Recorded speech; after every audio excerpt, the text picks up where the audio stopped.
Mga guys, welcome back to my channel, Jess Automotive. Mga guys, konting ano lang tayo rito, daldalan. Para sa mga bago ng mga mekaniko, yung mga po nakaka-encounter ng ganitong problema, P0753 po ang issue po nito. Ito po yun mga guys. Pero yung pilalitan natin ng solenoid, yan. Kasi ang issue nito mga guys, yung drive po nito, patayin natin yung susi Yan. Kung makita nyo po yung drive green, dati po niya nag-blink.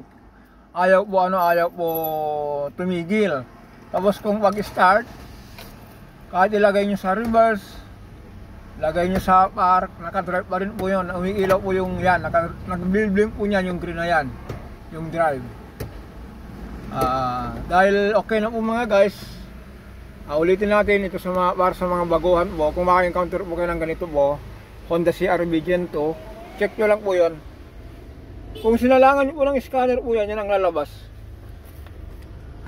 Pangalawa, itong taon na to, nakadalawa na tayo niyan. Yung isa po yung taga-Caloocan.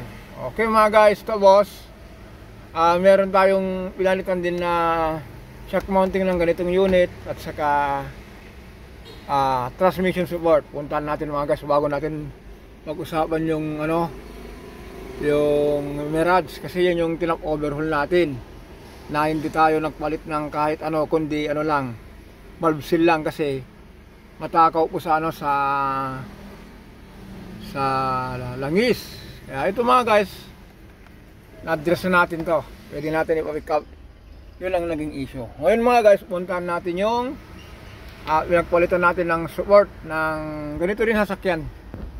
Tingnan natin Yan mga guys, ito po yung pinalitan natin dun sa isa. Ito po, masin nyo po luma. Ganito po yun. Ang issue nun mga guys, ito, punit. Tapos yung pinalitan natin na solenoid yun, dito sa surplus po nyan. Yan po yung pinalitan natin. Kaya mga guys, sabi ko nga po, para sa mga baguhan, para sa mga owner ng sasakyan, kung nakakaroon po kayo ng problema na hindi po smooth yung shift ng automatic, nag-blink yung key, pa-scan nyo muna para hindi tayo makapag-try and error. Kasi kung try and error, alam nyo naman po, napakahirap ang buhay ngayon. Yung mga pera natin, hindi basta-basta dapat waldasin. Dapat po nasa tamang paglalagyan o kaya tamang gastos. Ayan mga guys, ito po yung naging issue dito sa isang CR-V na ginawa natin. Kasi po mga guys, ito ba, nakita nyo po ito, kumikintam na. Tuwing matagal lang ito, matagal lang issue to. Ngayon lang kasi galing Quezon ito. Yan. Tuwing from reverse to drive, kumakaldag na po yung transmission. Kung masin nyo po, tanggalin natin yung ilaw Yan. Ito po, kumikinta po yan, dumadampi na po dun sa lagayan po nito. Tapos yung shock mounting nyo po, durog na po siya. Magalaw na. Yan. Ilang po ang issue po itong CR-V po na kung from drive to reverse, okay, reverse to drive, meron naririnig na glag. Ito po yon, sira. Dito na tayo mga guys sa Mirage. Nasalpak na natin yung cylinder head. Ito po, mancha po niyan, hindi natin nakuha sa linis, hindi ko na inano po ng chemical, hindi, lininis lang natin po niya ng diesel. Ang importante mga guys, yung valve seal po napalitan natin, kasi ang issue po nito, matakaw po sa langis every other day, o kaya minsan isang araw, isang litro. Valve seal lang mga guys, wala tayong overhaul dito. Yun naman pong sinasabi ko sa mga vlog ko. Kataka kayo kung bakit nag-overhaul ako na wala akong pinapamasin shop.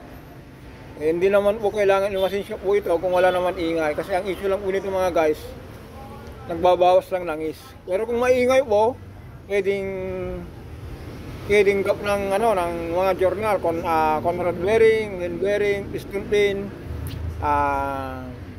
thrust washer. Kung may nararamdaman kayo na maingay habang high revolution po, sa mga bearing na po yan. Pero ito naman po, matakaw lang sa langis. Yan. Ito po yung mga ano niya, yung mga pyesa niya. Bukas po ito. Ano na po ito? Mabubuo na natin to. So boss mga guys, meron pa tayong ano rito, isang project na sasakyan. Meron tayong isang kaibigan na nagdala dito ng ano, ng cylinder head. Ito po mga guys, katulad dun sa sasakyan ng ating binata. Pero ito po, surplus na cylinder head po ito.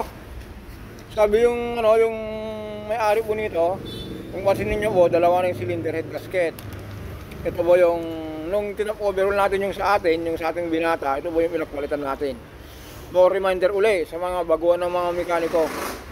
Kung gagamit po kayo ng ano po, ng head gasket, sir, alam po, kung gagamit kayo ng head gasket, carbon type, ang gamitin nyo po.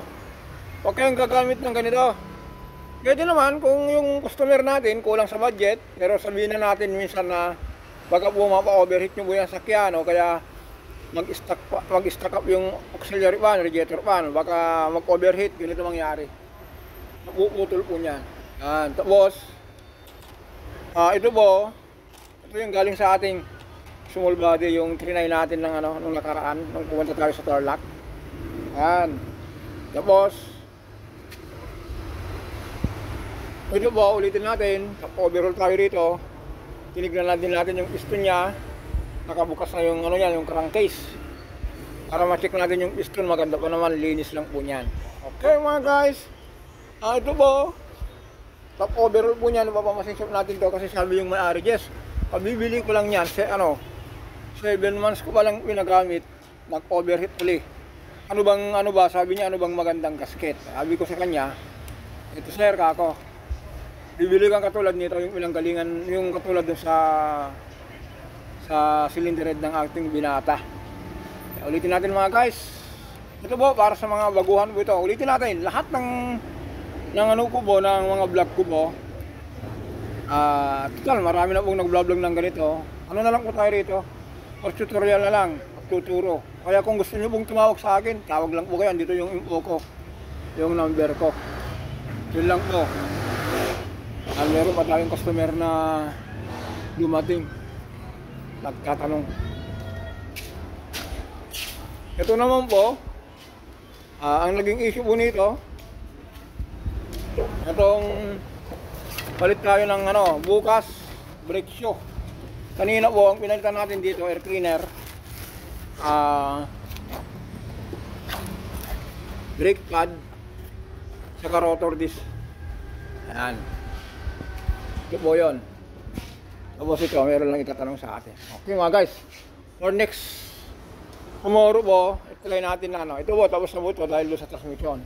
Ito naman po, bukas sana andar na. Okay, hanggang dito lang po tayo. Don't forget to subscribe, like and share. Maraming salamat.